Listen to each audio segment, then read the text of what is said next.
Major funding for KPBS Evening Edition has been made possible in part by Anderson Plumbing, Heating and Air, proud to support the mission of KPBS and privileged to serve San Diego clients. Anderson Plumbing, Heating and Air, helping homeowners maintain drain, heating, and cooling systems since 1978. And by the Conrad Prebys Foundation, Darlene Marco Shiley, and by the following.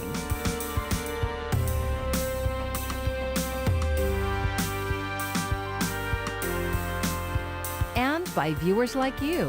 Thank you.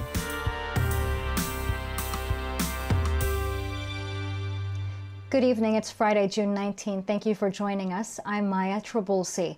One day after San Diego County announced a high number of outbreaks, more businesses reopened. Today, the county reported one more person died from COVID-19 and 258 new cases.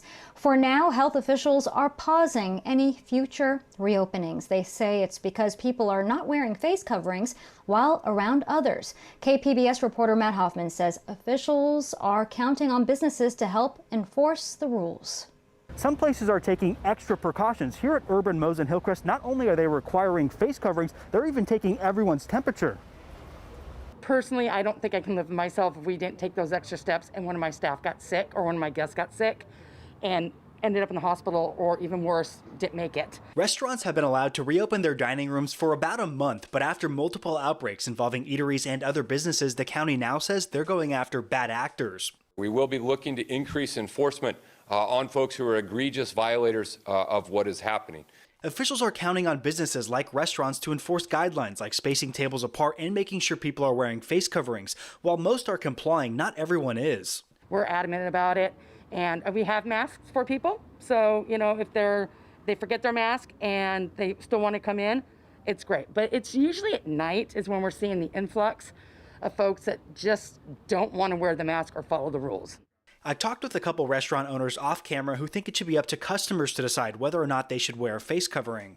Well, I personally think they're crazy because first, their staff. They need to protect their staff. Chris Shaw is the owner of Mo's Universe, which operates a number of bars in Hillcrest, including Urban Mo's. He's had to turn away people for not wearing face coverings.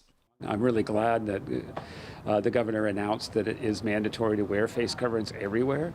It makes it a little easier for us. Shaw would like to see officials start doing some enforcement to make sure everyone is following all of the reopening rules. It's not right when another person down the street just doesn't care and packs their place and seats every table that they have. Go after the bad actors, the ones that are breaking the rules, and not punish those that are trying to follow the rules. Restaurant operators like Mo Gurton are taking this very seriously. I've got 60 people that work for me. They all depend on me. You know, I've got a community that needs us, and I've got a business that we run, and it's important that we keep up and going on that. Just make sure you keep your masks on at all times. And she says customers appreciate all the extra precautions. We're not joking around about it. You know, we're really adamant about it, and it's not worth it for us to bend the rules because someone refused to wear a mask and then get our staff sick and have to close down for another 2 weeks, which could be the end of our business. Matt Hoffman, KPBS News. Community members are asking questions about the use of force during the arrest of a black man in Carlsbad. 27-year-old Marcel Cox Hershaw's arrest just over a week ago was caught on camera. Here's KPBS reporter Eric Anderson. Community activists say that police did not de-escalate the situation when they arrived. Yusef Miller says, in fact, they turned it violent. This is why we need community input on these kinds of investigations. This is why we need transparency. This is why law enforcement can investigate themselves, because they will always come back exonerated. They got a thumbs up from some expert that this video went by the numbers and it was okay. I'm not complaining about anything else. The arrest happened a week ago Thursday. Medics and police responded to reports of a man lying on a sidewalk. As police arrived, the man became confrontational. Are you mocking me? Police put on plastic gloves and intervened. So what do you mean when you say it? Let me see your head. Easy now. Officers attempted to put him in handcuffs, triggering a scuffle. The police body cameras were knocked off. Cox Harshaw shouted as officers struggled to subdue him. Police used a taser, and then a driver stopped and started recording the arrest on his cell phone.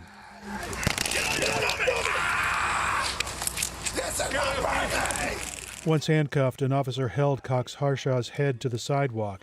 Eventually, the arresting officers put a spit hood over his head, strapped him to a gurney, and took him to the hospital. There, he was given a sedative, cited, and released.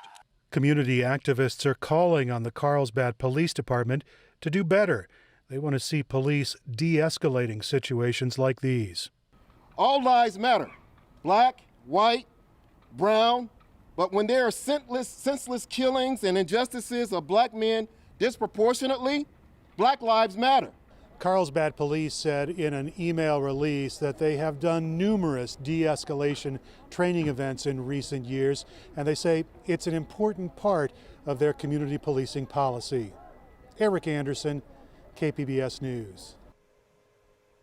San Diego County could stop sending law enforcement to mental health calls. That's just one of a series of reforms County Supervisor Nathan Fletcher proposed today. KPBS reporter Claire Tregesser has details. Fletcher's proposals include establishing a county Office of Equity and Racial Justice that would help people of color get county contracts. The supervisor also wants to increase the oversight role of the Citizens Law Enforcement Review Board, or CLRB. The independent board investigates citizen complaints of misconduct by sheriff's deputies and probation officers employed by the county. Fletcher also asked to speed up the creation of a mobile crisis response team. It's an alternative to having police respond to calls about people having behavioral health crises. Law enforcement's presence often escalates the situation, particularly if that individual has been justice involved. It can heighten anxiety, and it is not the most appropriate use of the time and resource of law enforcement, nor does it get us the best outcome. Khalid Alexander with the criminal justice advocacy reform organization Pillars of the Community says doing things like sending mental health professionals to behavioral crisis calls, not police, shouldn't be groundbreaking. However, they are an important step in the right direction. They are an important step to get us to a place where real conversations about real change can begin to happen. The proposals go to the Board of Supervisors on Tuesday. They'd only apply to the San Diego Sheriff's Department, not police officers from cities including San Diego. A spokesman for the San Diego Mayor's office says they are still working on a new de-escalation policy for the San Diego Police Department. It should come early next week. Claire Tregesser, KPBS News. Tonight, the San Diego County Administration building will light up in green, yellow, and red in honor of Juneteenth. It's the day commemorating the end of slavery in the United States. This year, the holiday is taking on a special resonance as protests in support of Black lives continue throughout the country. KPBS reporter Max Rivlin-Nadler went to a Juneteenth cookout in Mission Beach. 1865 was the last day that in the United States of America people were slaves. Amir Rahim of the Village Drummers tells the story of Juneteenth. Juneteenth is the celebration of the last people that were enslaved in America. In 1865, General Granger, with about 2,000 troops, had to come into Galveston, Texas, and let the people know there that they were free, which is really ironic that Abraham Lincoln signed the Emancipation Proclamation 2.5 years earlier, and it took 2.5 years for these people to find out that they were free.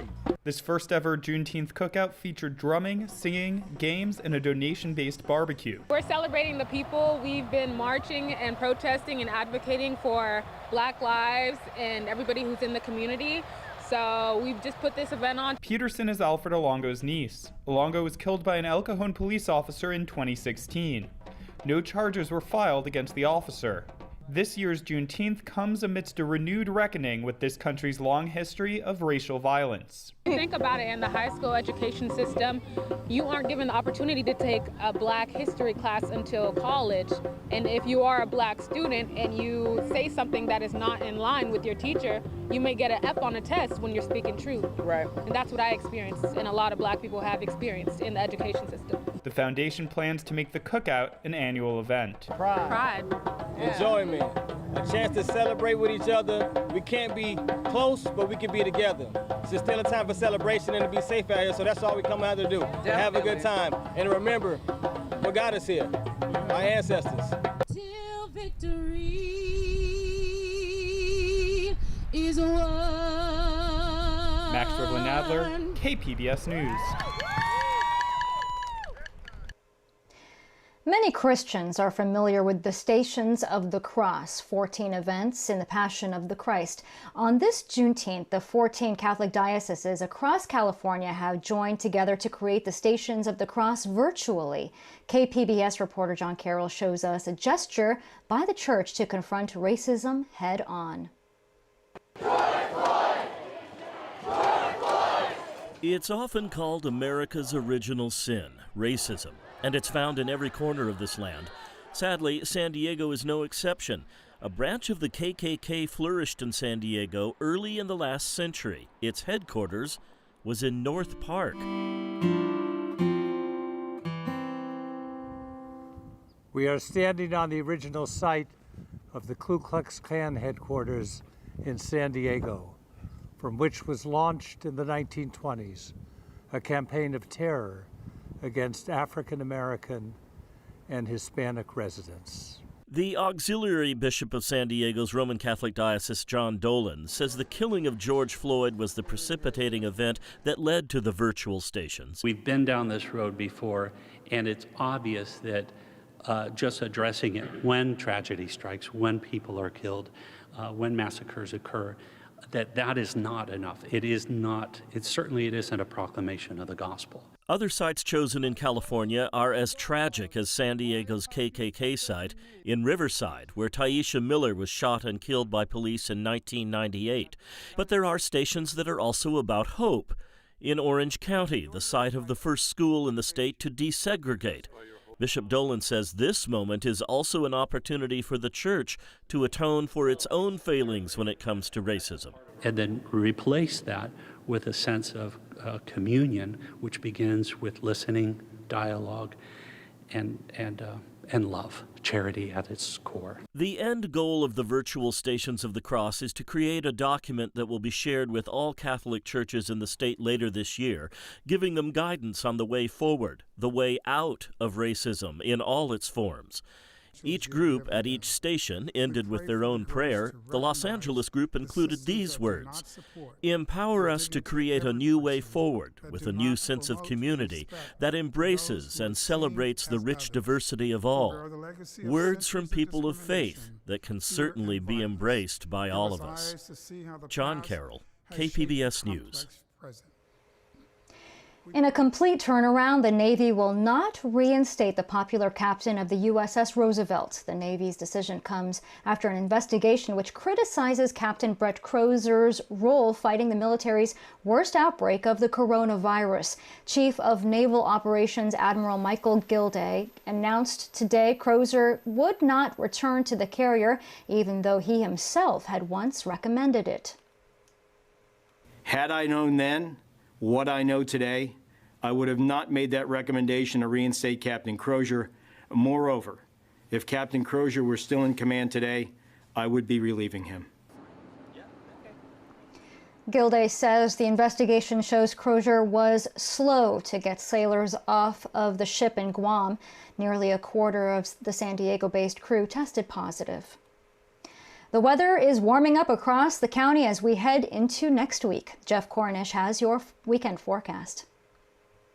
We're glad that you're tuned in to us here on KPBS. We have some low clouds and fog that have been causing some visibility trouble over the ocean and over the water and near the coastline in the morning hours. And we're going to be dealing with that trend continuing here over the next few mornings and late night time frames as well, with improvements into the afternoon. There is a bit of a warming trend into next week, and specifically across the interior. We're really going to heat up beginning on Father's Day Sunday through Monday, Tuesday, Wednesday, and Thursday of this coming week. So let's get into it. And as we take a look at what's been going on here tonight, we have the return of those low clouds and that marine layer that will drop visibility near the coastline. Fog for some. And we step east and we don't have as many of those issues. 55 into Ramona, El Cajon, 63 for your low tonight, 64 into the city. And off to the east, Mount Laguna, 54, but Borrego Springs stays warm with a low of 72. And there will be a warming trend that becomes more established across the interior. But along the coast, that onshore breeze will be just enough to keep us more comfortable. We don't expect to see any rain, and there will be some occasional air quality concerns into the interior with that sinking air. It's more of a problem into the far interior southwest, closer to those wildfire concerns as some of the smoke gets trapped into the valleys. But for us locally, we're still very warm, if not hot, across the interior on our Saturday afternoon. 107 into Borrego Springs, but 75 more refreshing at Mount Laguna, and a delightful 71 into San Diego. Morning low clouds, though, and fog for the coast. The heat expands across the southwest early next week, and we do expect to be dry under the ridge of high pressure. So low clouds in the morning, sunshine in the afternoons. We look really nice and comfortable for the coastline, though. Into the city of San Diego, 73 Saturday, Sunday, 75s beginning on Monday. Into the inland areas, there is a warming trend from 78 Saturday back into the mid-80s beginning on Monday with a good deal of sun. Mountains, mid-70s, then eventually into the upper 70s with a few extra mountain clouds popping into Tuesday. And into the deserts, we're pretty hot. 107 Saturday, rising to 110, 110 degrees for your highs on Tuesday and Wednesday. So be safe out there. I'm meteorologist Jeff Cornish for KPBS News. One thing we don't know now and might never know is exactly when the coronavirus first arrived in California. This reality has led to rampant speculation that the disease was spreading much earlier than the first confirmed case at the end of January. As KPBS reporter Claire Trageser tells us, that speculation happened in her own family. We probably all know someone who thinks they had COVID-19 back in January. For me, I know someone like that pretty well. What's your title? I don't have a title. My title is Claire's husband. My husband Seth was really sick in mid-January. You have to force yourself to stop coughing and breathe because you've run out of air and you gasp for breath. Then, about a month later, the coronavirus showed up in the U.S., and we all started paying close attention to it. You kind of wonder if those sudden and unusual illnesses that you had recently could be attributable to that. So we decided to check it out. We went to the La Jolla Institute for Immunology, which right now is leading a global study searching for antibodies from people who have survived coronavirus. I think probably this one. A nurse there took blood samples from both of us, put them in a centrifuge, and passed them off to Dr. Jen Dan, an infectious disease researcher. She began what's called an ELISA, a way of testing the blood samples to see whether they contained specific antibodies. She would compare our blood to other samples from people who had survived coronavirus and people who hadn't been infected. If we had the same antibodies as the survivors, that would strongly suggest we had also had COVID-19. The test would take 24 hours to complete, so we'd have to wait another day to know whether our suspicions were founded. There are a lot of unknowns. Dr. Erica Ullman-Sapphire is the director of the Global Antibody Consortium at La Jolla Institute for Immunology. What we most need to know is whether that antibody response is protective, whether having those antibodies on board mean that you're not going to get sick again. Sapphire says the evidence suggests people with antibodies likely have immunity, but they don't know how much or how long it lasts. The research she's leading is working to find the very best antibodies from COVID survivors, which will be used to treat COVID and hopefully prevent it in the first place. Sorry, I'm not even really thinking, is there something I'm supposed to be nervous about? The next day, we came back to the Institute and watched Dr. Jen Dan finish the test. During the last step, she added a colorless solution to reveal the presence of antibodies. If they were there, the mixture would turn blue. And then I wait about 10 minutes for it to develop. I can see color. I kept peering over the tiny plates of test tubes, hoping for two blues. Dr. Dan had a great poker face, and not just because she was wearing a mask. She didn't give any hint of what she thought, and then took the samples away to analyze them on her computer. After what seemed like a really long time, she came back and went over them with Dr. Shane Crotty, an infectious disease expert at the Institute. I will pull it up. Crotty seemed like a doctor who was very good at giving bad news. Here's Claire, here's Seth, and then here are the two positives. Meaning we definitely had not had coronavirus. This certainly fits with the timeline in California, that there weren't any confirmed cases in California. So what do the results of our trip to the lab mean to you? They mean that despite what your friend, your neighbor, or your husband might be telling you, it's highly unlikely that anyone in San Diego had COVID-19 before February. Claire Tregesser, KPBS News. AMC is changing its position on face coverings after backlash on social media. AMC's CEO had said the nation's largest movie theater chain would defer to local governments on the issue. But today, the company released a statement saying everyone will have to wear a mask to get in. AMC is planning to reopen 600 theaters with reduced capacity next month. Lift every voice and sing till earth and heaven ring. Google is commemorating Juneteenth with this video Google Doodle. You can find it on the homepage when you click on the picture. For the first time this year, many companies have made Juneteenth a holiday for employees. SDSU's Miro Kopik has more in this Friday Business Report. I think a lot of companies are seeing that they have a responsibility not only to their employees, but to help their employees reflect and be part of the community. Companies like Adobe, Allstate, Google, Spotify, Target, it's a big wide range of companies of all different types across industries, retail, industrial, technology, they're all in this. And they're asking employees not just to take the day off, but to reflect a little bit on social injustice. Other companies are taking a little bit more of a hands-off approach, but still honoring the day. The automotive manufacturers aren't making this a holiday, but they're all taking time out of their day at different shifts to have a moment of reflection. General Motors, both in their in the morning shifts and the evening shifts, are taking 8 minutes and 46 seconds for employees on the line to think about what's been happening because of the George Floyd protests. I'm Judy Woodruff. Tonight on the NewsHour, it's Juneteenth. We look at the history and importance of this holiday commemorating the end of slavery. Coming up at 7 after Evening Edition on KPBS. Juneteenth, also called African American Independence Day, is as significant to our history as the 4th of July. But the holiday has often been overlooked. Here's KPBS reporter Jade Hindman, story from 2018.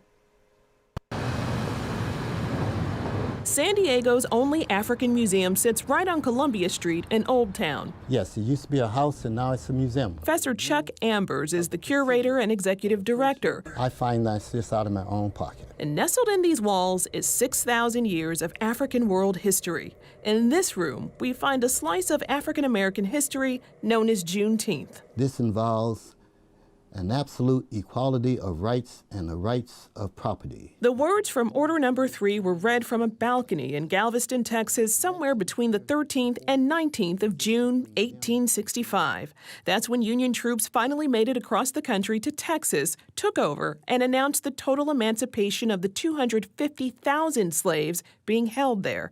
The news was met with celebration of freedom and the grief of struggle for years to come. The slaves in the South, particularly in Texas, did not celebrate and really know about the Emancipation Proclamation January the 1st, 1863. It wasn't until Juneteenth, 1865, that the Union Army got to Texas and liberated the slaves. Professor Amber says the traditional celebration of Juneteenth included a party with a special menu of red velvet cake, red soda, grilled meat, and vegetables. The initial celebration was right in Galveston, Texas, 2 years after the Emancipation Proclamation. So that's why the Texans, African Americans in Texas, just celebrated, and they wanted that to be the African American Independence Day. And speaking of which, it's for years been looked at as the African American Independence Day. But really, shouldn't it be regarded as America's Independence Day, since that's the day that everybody was free? Technically, yeah, I would imagine so. But you have a situation, I don't know if I want to get into politics today, that's saying Black Lives Matter. And some people say all lives should matter, and they really should. But we're still having, 130 years later, we're still having a conflict with this one person, one vote. All men and women are created equal. We're still having a problem with that. Amber says more than a century has gone by, and America is still working to live up to the creed of all people are created equal. Juneteenth is as much a celebration as it is a check of progress and renewed commitment to keep momentum moving forward. Jade Hindman, KPBS News. And you can find that story and other stories on our website, kpbs.org/evening edition. Thank you for joining us. Have a great evening. Major funding for KPBS Evening Edition has been made possible in part by Anderson Plumbing, Heating and Air, proud to support the mission of KPBS and privileged to serve San Diego clients. Anderson Plumbing, Heating and Air, helping homeowners maintain drain, heating, and cooling systems since 1978. And by the Conrad Prebys Foundation, Darlene Marco Shiley, and by the following: